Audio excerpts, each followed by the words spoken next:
What's going on, people? It's your boy, Brass Tax, baby. You already know.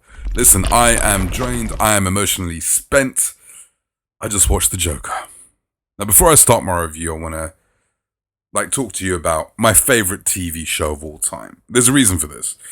Favorite TV show of all time was The Shield.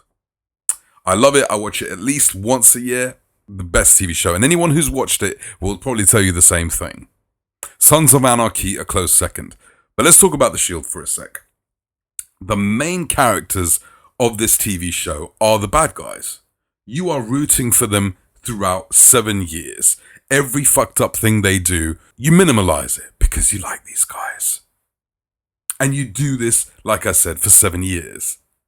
It's only until you reach the end, the last episode, where it's almost like a confession. He's sitting there, talking about all the things he's done for the past 7 years that you've been watching. And it's at that point that you realize how fucked up you are for liking this guy, because he's an absolute scumbag. And it almost makes you feel sick. When he was putting a list of everything he's done, it literally made me sick. Crazy. I felt that the Joker movie was kind of going to do the same thing for me. No, it didn't. Now, in order to save you from listening to the whole review, all I'm going to say is this movie is phenomenal. It's one of my favorite movies of the year, if not my favorite movie of the year. Joaquin Phoenix has no peers when it comes to the Oscars. If he doesn't win an Oscar for this, I don't know who can snatch this from him. I really don't. He is amazing from start to finish. And not only that, I could see this movie winning Oscars for other things as well. Cinematography, sound, direction. Absolutely amazing. I'd go so far as to say he's on par, and some people may say better. I may say better than Heath Ledger, and I'll tell you why. Heath Ledger was amazing as Joker, and he was potent. And I think he was potent because he wasn't in the whole movie. I'd probably say he was in, 20 minutes? 25 minutes of the whole movie? Whereas Joaquin Phoenix is in there from start to finish. He's practically in every single scene. There's no spoilers here, guys. What you're watching is a slow burn. And a lot of people say slow burn because what they're really trying to say is the film's slow. This film is not slow at all. This is a slow transformation. One guy, Arthur Fleck, to the Joker. A slow transformation. And as he's transforming from one to the other, your opinion of him and your feelings towards this guy change whilst he's changing.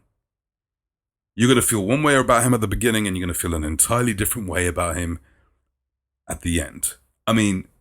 This movie almost is not telling you to like this guy. He does some reprehensible shit, and it's hard to like. And you're not supposed to really like him. You're not supposed to empathize with him. I found myself understanding him, but the more this movie went on, the less I understood him.